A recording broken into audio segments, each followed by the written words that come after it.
Halo semua, kita jumpa lagi dalam podcast GKI Camar. Ini adalah podcast pertama yang dirilis oleh GKI Camar bersama saya Ica.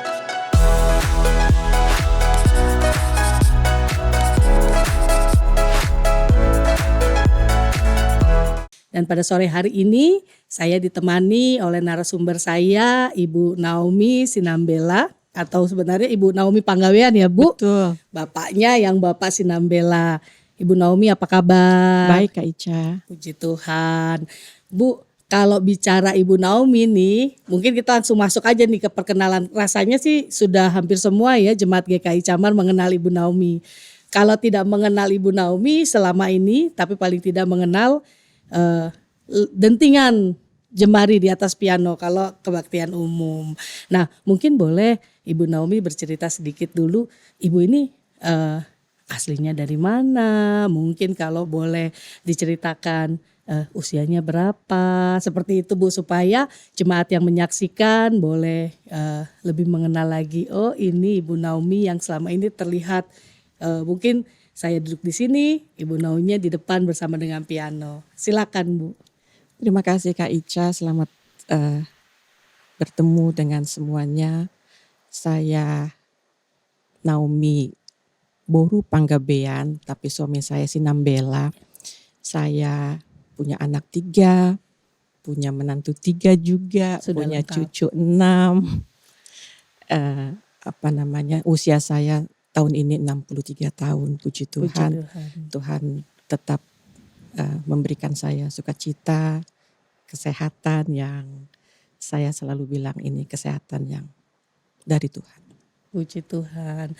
Berarti kalau kita lihat Ibu melayani di gereja selama ini sebagai pianis gitu ya, kelihatannya all out banget dan benar-benar skillful gitu ya Bu. Kalau boleh tahu apakah memang Ibu backgroundnya dari pendidikan musik atau memang secara profesional menekuni alat musik piano, atau memang itu hanya hobi sejak kecil misalnya seperti itu?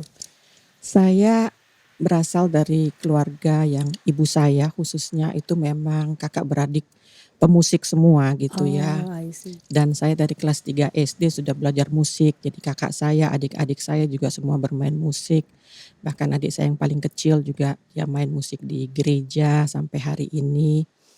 Dan saya dari kelas 6 SD sudah mulai main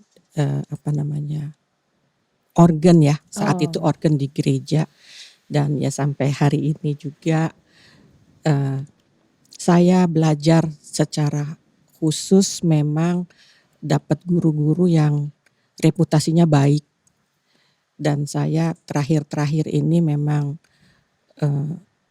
menginginkan untuk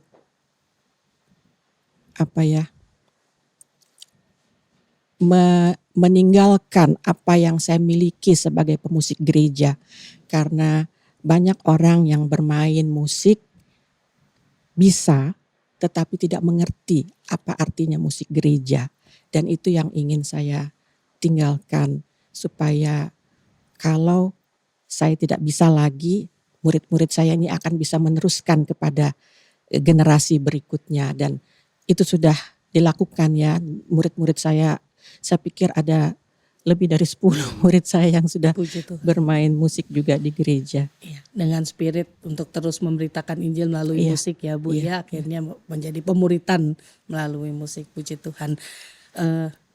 Ngomong-ngomong, Ibu sudah berapa tahun Bu di GKI Camar berjemaat? Mungkin 20 tahun.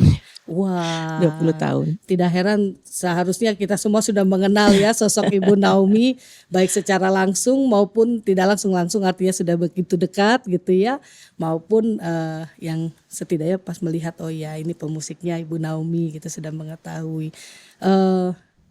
Kesan-kesan Ibu berjemaat di GKI Camar selama ini seperti apa Bu?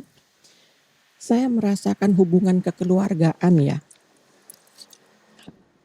Apalagi saya ini sekarang kan ada di paduan suara Mazmur ya. Yeah. Rasanya bukan seperti paduan suara saja, tapi lebih kepada keluarga ya. Dan saya bisa mengingat di luar paduan suara ini, saya bisa mengingat banyak nama, mengenal banyak orang juga ya.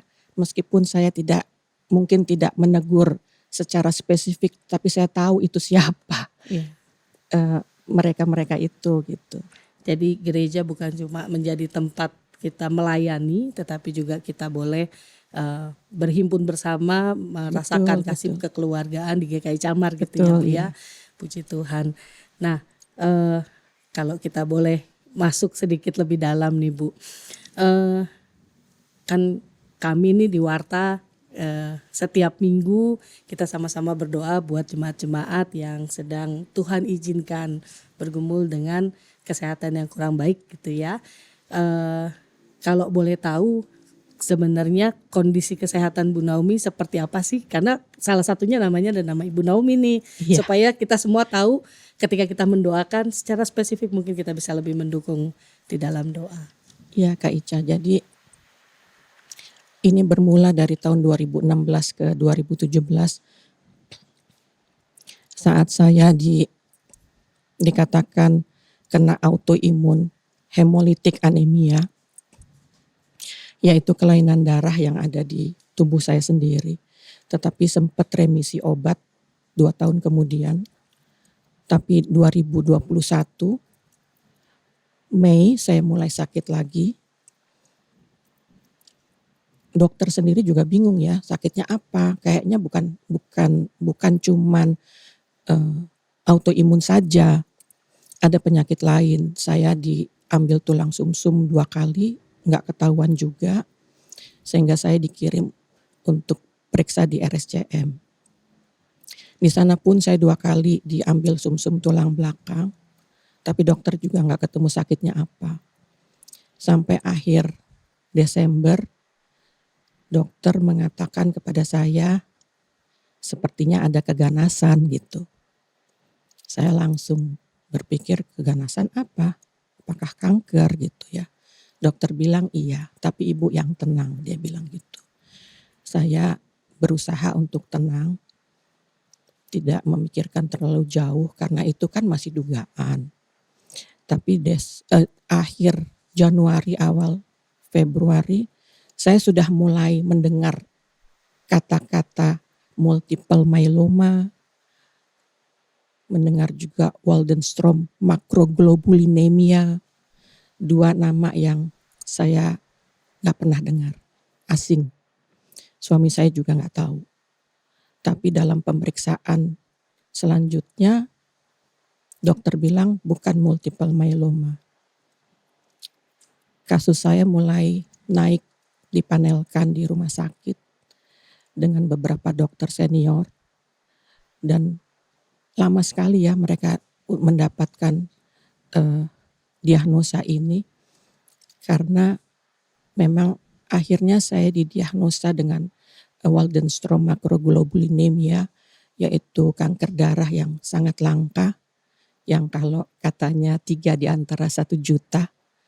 Dan saya memang takut, khawatir, karena ini tidak saja kena kepada fisik saya, tapi sebenarnya juga saya tahu kalau 1 orang kena sakit, 1 keluarga akan ikut kena.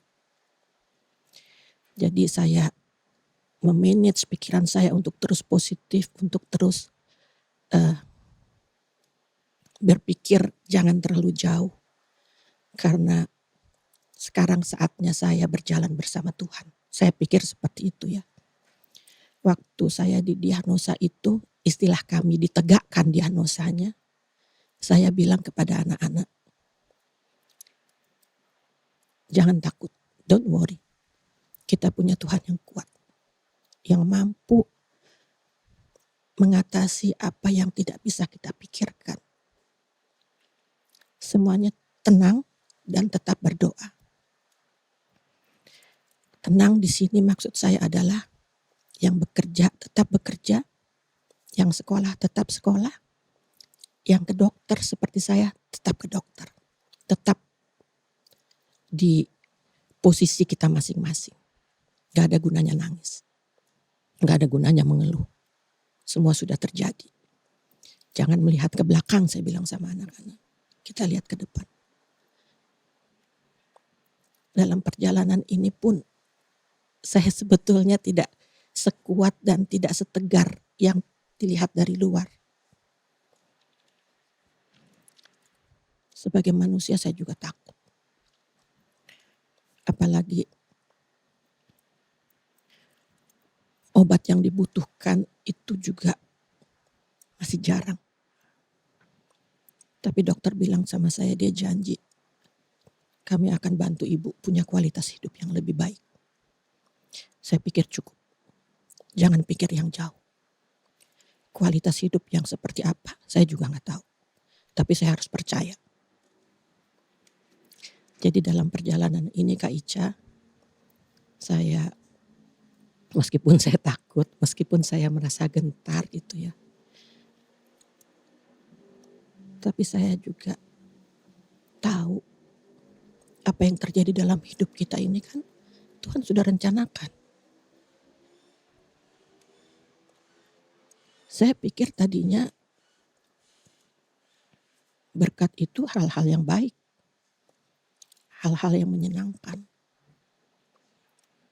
Tapi di kondisi yang tidak baik pun ternyata kita harus itu melihat itu sebagai satu berkat. Suatu ketika saya kecil hati sekali. Karena dalam perjalanan sakit ini pun di samping saya susah jalan, mata kiri saya kan sekarang nggak bisa lihat. Saya bilang sama Tuhan, kenapa Tuhan? Tiba-tiba sepupu saya dari Medan, WA. Dia bilang sama saya, jangan takut ya Dik. Karena dia memang penginjil ya. Jangan takut ya Dik. Kan Tuhan bilang, cukuplah kasih karuniaku bagimu. Dalam kelemahan, kuasaku menjadi sempurna. Saya gak ngerti Kak Ica. Apa sih maksud Tuhan?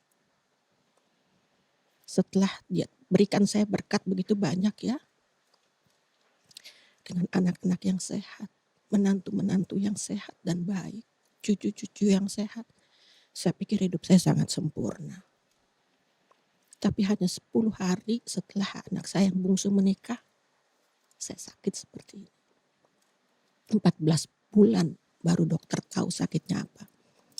Itu pun setelah mereka konsul ke Singapura untuk menanyakan sakit saya ini apa. Semua orang bilang begini, pergi aja ke Penang, pergi aja kemana gitu. Saat ini saya gak bisa pergi. Habis saya rendah terus. Dokter larang saya untuk naik pesawat. Saya belajar lagi satu hal. Tidak semua yang saya inginkan ini terjadi. Kembali lagi saya bilang, saya gak ngerti Tuhan maunya apa sih? Saya mendidik anak-anak saya dengan baik. Saya sebagai istri juga melakukan tugas saya dengan baik. Sebagai anak, menantu, ipar, anggota keluarga. Saya melayani Tuhan. Saya mulai ungkit-ungkit nih sebetulnya. Apa yang saya sudah lakukan.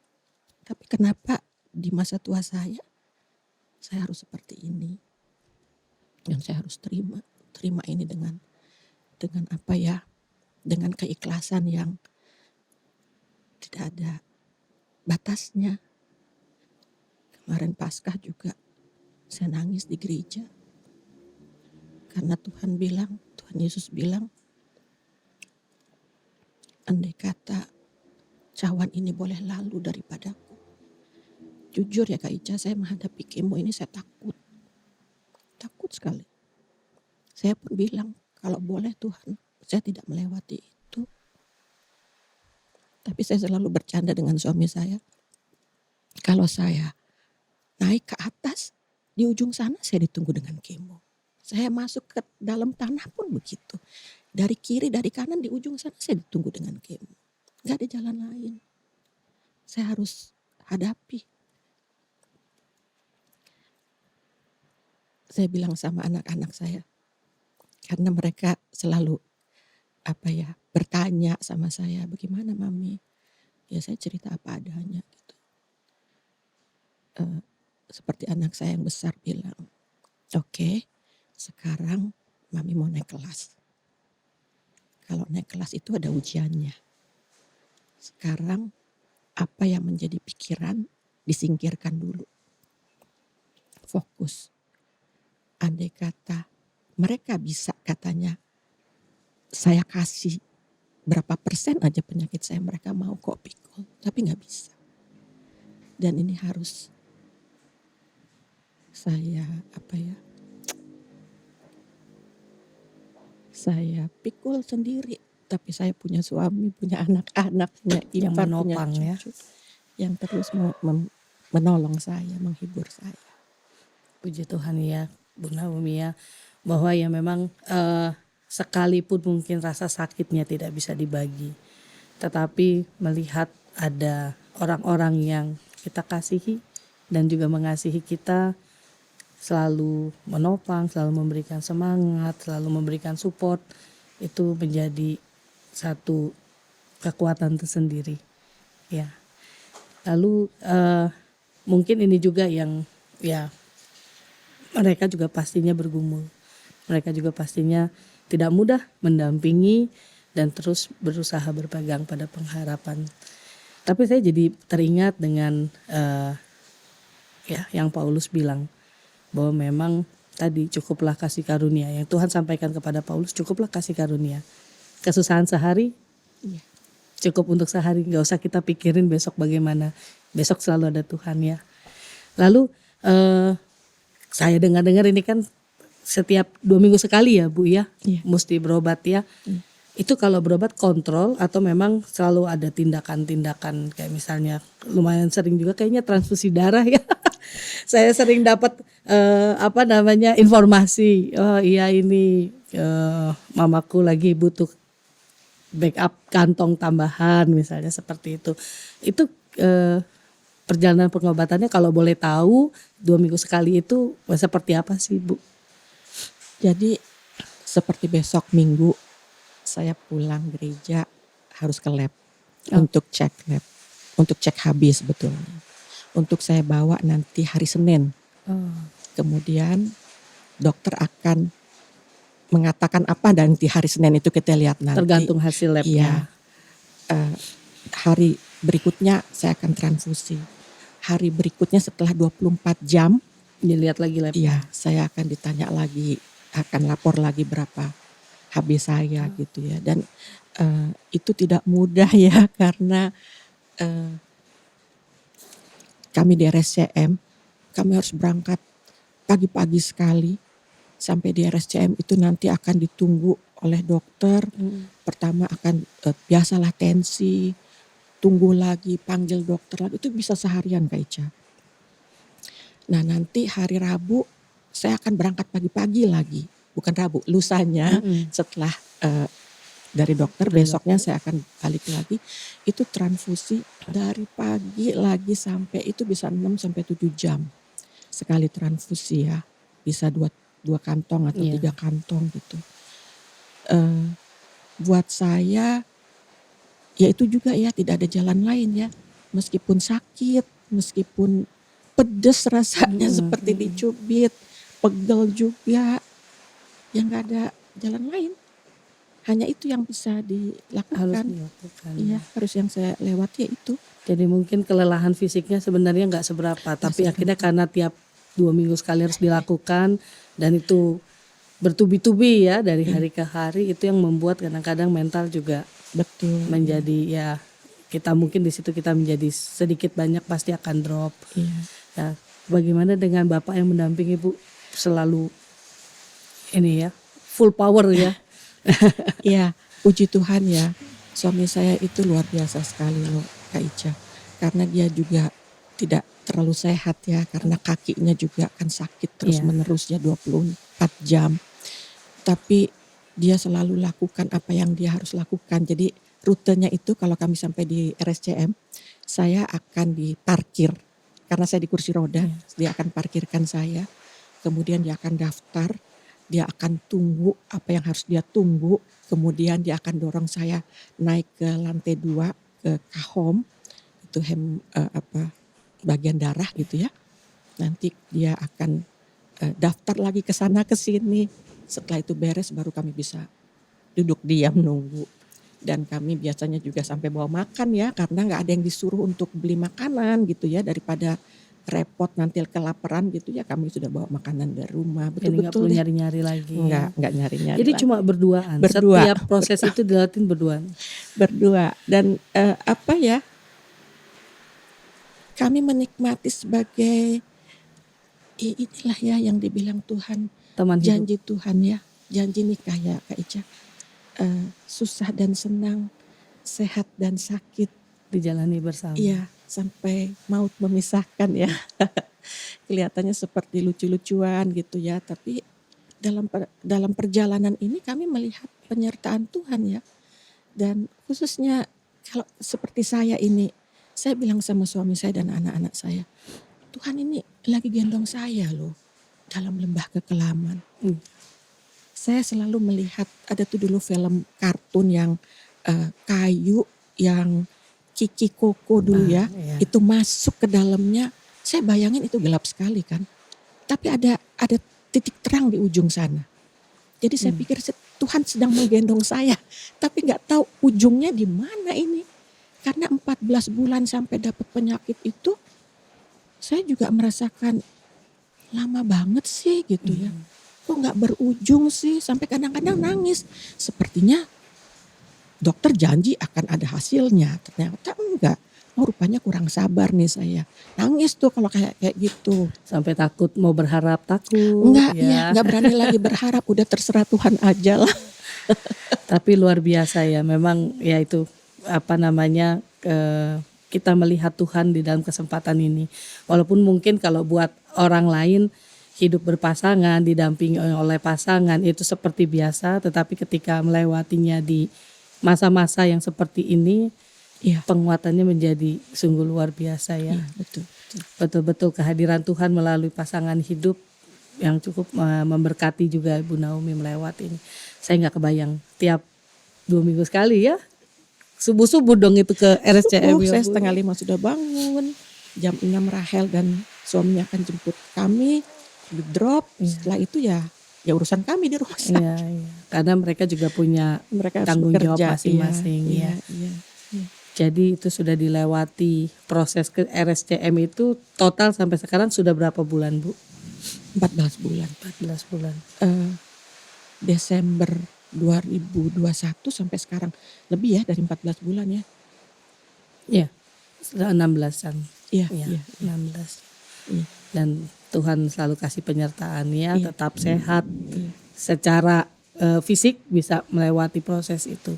Luar biasa. Tapi ada satu hal yang saya mau sampaikan ya Kak Ica. Ya, Saya punya teman. Jadi teman saya ini sakit autoimun seperti saya, cuman dia dibawa oleh kantornya ke Singapura. Lalu dia cerita sama saya bahwa dia dapat obat infus itu namanya Rituximab gitu ya. Dan harganya cukup mahal ya, mahal sekali. Ya saya tahu diri dong ya, saya nggak mungkin lah seperti itu karena dia harus 8 kali dimasukkan obat itu. Lalu saya bilang sama suami saya, aduh terlalu mahal ya, kalau kita ke sana juga nggak mungkin, saya bilang. Tapi waktu saya dikasih tahu oleh dokter bahwa saya sakitnya Waldenstrom, kemudian dokter bilang sama saya, Ibu nanti kita pakai Rituximab. Saya heran, kok Tuhan dengar ya? Saya bilang Rituximab kok dia dengar ya? Dan waktu anak saya Rahel sedang ada di Dubai, dia kirim satu apa ya, di WA lah ya, dia kirim berita bahwa kantor dia memproduksi Rituximab. Dan karena di sana banyak dokter, di kantor dia banyak dokter. Dokter-dokter itu bilang kepada Rahel, Rahel bilang sama mama kamu, kalau diperlukan kami siap, asal ada rumah sakitnya. Karena itu butuh rumah sakit. Jadi untuk pemberian. Iya, dokter dan obatnya kami siap. Saya cuman bengong ya, kok Tuhan tahu ya. Padahal sempat meminta nggak Bu? baru sempet baru baru minta, berdecak baru dalam aja ya, hati. baru dalam hati ya. Baru dalam- Tapi itu yang Tuhan sediakan ya. Iya, jadi memang eh, ada juga satu cerita ya Kak Ica. Jadi pernah waktu saya ditegakkan diagnosa itu 2 minggu berturut-turut, yang biasa kami misalnya 1 minggu ke dokter, ke RCM, 2 minggu berturut-turut. Saya ingat sekali, waktu itu hari Rabu, suami saya kan pasti dia lebih capek dari saya karena dia urusan sini. Saya kan cuman duduk ya di kursi roda, dia yang dorong. Terus dia bilang begini sama saya, kita duduk dulu ya, maksudnya istirahat ngambil tenaga. Terus dia bilang begini, capek ya, aduh pengen istirahat deh. Karena kan kami bangun 2 minggu itu 4:30 pagi harus bangun. Capek ya, kalau kita bisa istirahat 1 kali aja. Kak Ica tahu apa yang terjadi?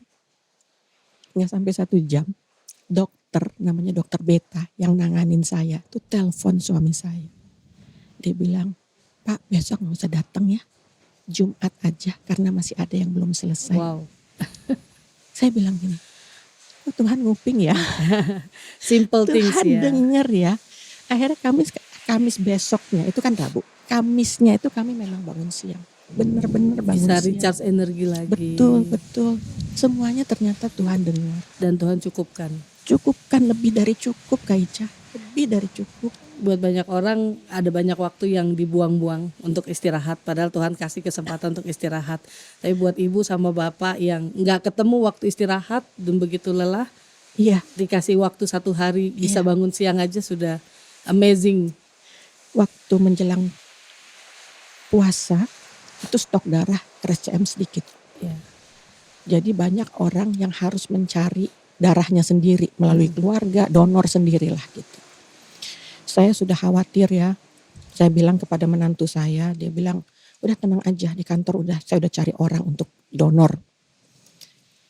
Tapi ternyata Kak Ica, khusus buat saya ya, maksudnya bukan khusus buat saya sendiri, mungkin banyak yang lain juga. Saya nggak pernah loh disuruh cari donor. Darah untuk saya itu tersedia terus, padahal darah saya itu susah dan harus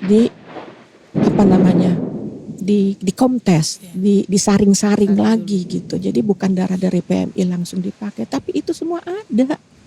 Saya heran sekali itu. Makanya saya bilang Tuhan izinkan ini semua terjadi, tapi Tuhan juga nggak lepaskan saya, nggak lepaskan kami, suami dan anak-anak, menantu cucu saya dari situasi ini gitu. Jadi memang sampai hari ini kami tetap merasakan sukacita. Tetap merasakan semuanya baik-baik aja, meskipun tidak baik-baik gitu.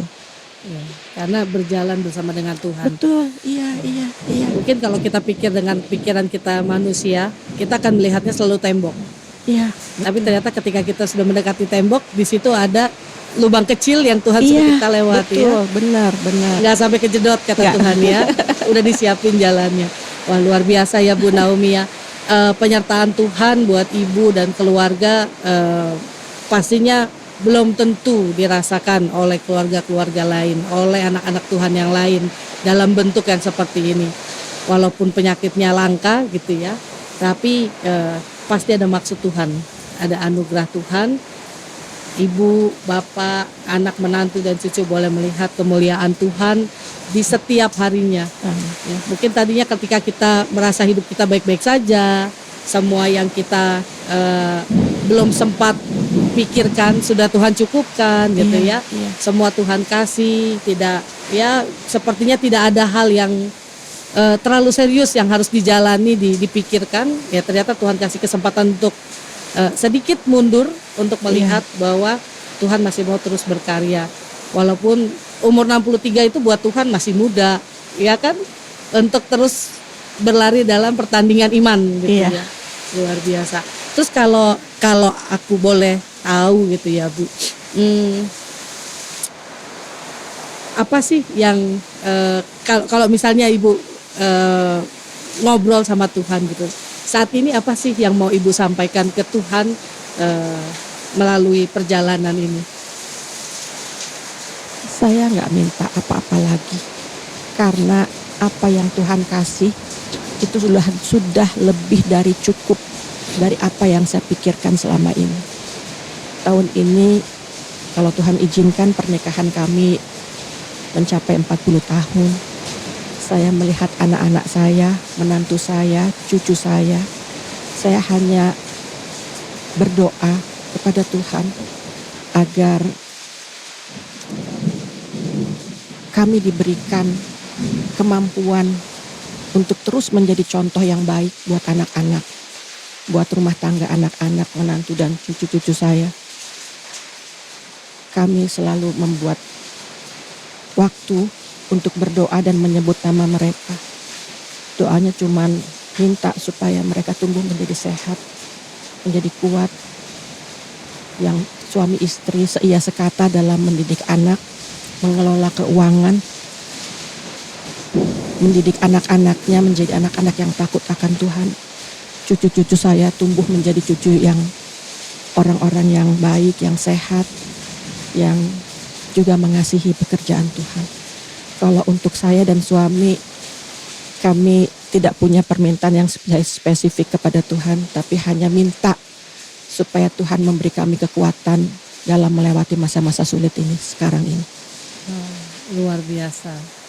Luar biasa, Tuhan cukupkan semuanya, demikian juga dengan penyertaannya ya. Jadi seperti apa lagunya Ibu Naomi suka share dengan lantunan piano dalam perenungan? Banyak ya lagu-lagu yang saya kalau takut itu saya selalu misal nyanyi ke tanganmu kuserahkan jiwaku gitu ya, dari NKB 138 kalau nggak salah ya. Mampirlah dengar doaku. Jadi kalau malam itu kadang-kadang saya terbangun, saya bicara sama Tuhan. Tuhan lagi ngapain? Aku main ngobrol nih. Kadang-kadang saya juga nggak tahu mau ngobrol apa gitu ya. Tuhan, aku mau nyanyi aja ya, dengerin ya. Saya bilang, ya saya nyanyi. Sampai saya tertidur lagi. Tertidur lagi. Iya. Sampai sedekat itu ya. Tuhan Tuhan kasih kesempatan melalui kondisi saat ini, kita akhirnya punya relasi yang sebegitu dekatnya. Merasa Tuhan seperti sahabat kita benar-benar. Betul, mungkin dulu itu teori ya Bu betul, ya. Itu teori ya. Tuhan Yesus sahabatku. Tapi kita nggak pernah tahu seperti apa sih kalau sahabat gitu ya. Ternyata ketika di tengah malam Bapak tertidur, yang lain tertidur, Ibu butuh teman bicara, dan kita meyakini, mengimani bahwa Tuhan mendengar hadir. Baik Ibu, luar biasa. Saya sampai terpesona. Terkagum-kagum dengan caranya Tuhan gitu ya. Lalu kalau misalnya saya boleh bertanya satu kali lagi untuk tadi anak-anak didik Ibu Naomi, penerus-penerus yang ya mungkin Bu Naomi saat ini sedang Tuhan izinkan untuk istirahat dulu gitu ya, tidak bisa melayani karena keterbatasan. Kira-kira apa yang Ibu mau sampaikan untuk para pianis-pianis atau organis-organis gereja, baik itu secara khusus di Jamar maupun secara luas di ladang pelayanan yang lain? Prinsip saya dari dulu ya Kak Ica, melayani itu tidak cari tempat dan situasi. Kapan, di mana, sebagai laskar ditunjuk, kita harus mengatakan iya, bagaimanapun kondisi kita. Dan saya harapkan itu yang juga dilakukan oleh mereka yang pernah saya pegang untuk menjadi pemusik-pemusik gereja. Jangan tanya hadiahnya apa, tapi pasti ada. Kapan dikasihnya juga kita nggak tahu. Baik atau tidak kita juga nggak tahu. Dan jangan diingat-ingat apa yang sudah dilakukan, letakkan, lihat ke depan, jangan lihat ke belakang. Hanya itu. Jadi berfokus kepada apa yang Tuhan percayakan, kerjakan, lalu terus berlari terus sama tugas panggilan pelayanan ya. Karena urusan upah itu urusan Tuhan. Betul. Ya. Jangan-jangan memang upahnya dikasih kesempatan untuk bergumul. Iya. Melihat Tuhan hadir dalam kehidupan kita lebih intens lagi itulah upahnya. Baik, terima kasih banyak Ibu Naomi. Kak Ica, boleh saya sampaikan saya ingin menyampaikan sesuatu untuk teman-teman, untuk saudara, Bapak Ibu yang punya juga pergumulan seperti saya. Silakan, yaitu jangan lepas dan jangan lelah berpengharapan. Jangan lelah untuk berjuang. Jangan putus asa. Karena Tuhan menyertai. Dia punya otoritas penuh terhadap hidup kita. kalau kita tetap konsisten di situ, yang kita rasakan adalah damai sejahtera. Saya teringat dengan Yeremia 17 ayat 7. Orang yang mengandalkan Tuhan adalah orang-orang yang diberkati. Tidak akan dipermalukan. Jadi kalau kita berserah bukan berarti tidak melakukan apa-apa. Tetap lakukan bagian kita. Beraktivitas seperti biasa, jangan apatis. Tuhan pasti menolong. Tuhan hadir dalam usaha kita. Dan kalau kita juga berdoa, bukan cuman berdoa, kita lakukan bagian kita, Tuhan juga lakukan bagian Tuhan. Kalau kita putus asa, Tuhan pasti bukakan jalan. Kalau kelihatannya tidak ada harapan, Tuhan selalu memberi harapan. Saya percaya Kak Ica, orang yang terus mengandalkan Tuhan adalah orang-orang yang menjadi inspirasi, menjadi sumber semangat bagi orang-orang di sekelilingnya. Itu aja. Baik, terima kasih banyak Ibu. Sama-sama. Sangat meneguhkan, sangat menguatkan. Buat saya juga terkhususnya menjadi penguatan juga. Dalam tinggal tenang terletak kekuatan kita. Ya. Begitu ya kata Ya. Mazmur ya. Ya. Baik, terima kasih waktunya Ibu Naomi. Sama-sama, Kak Ica. Terima kasih untuk ketersediaan membuka cerita dan berbagi. Terlebih bukan tentang bagaimana perjalanan itu sulit harus dilewati, tetapi tentang bagaimana Tuhan Ya. ada di dalam setiap kesulitan. Selamat terus berjuang, semangat terus, sehat terus. Bukan satu hal yang mustahil buat Tuhan. Suatu hari nanti Ibu kembali duduk di altar untuk bermain piano, Amin, mengiringi kami amin. beribadah. Amin. Salam sehat Ibu, Tuhan Yesus Sama-sama. memberkati. Sama-sama Kak Ica. Baik saudara semua, demikianlah podcast kita yang boleh kita sajikan untuk saat ini. Kiranya boleh menjadi penguatan, boleh menjadi sukacita dan pengharapan buat setiap kita yang boleh menikmati podcast ini. Kita akan berjumpa dalam podcast GKI Camar berikutnya. Dinantikan di YouTube channel GKI Camar dan channel-channel yang lainnya. Dan kiranya Tuhan senantiasa memberkati kita semua. Salam sehat, salam sukacita.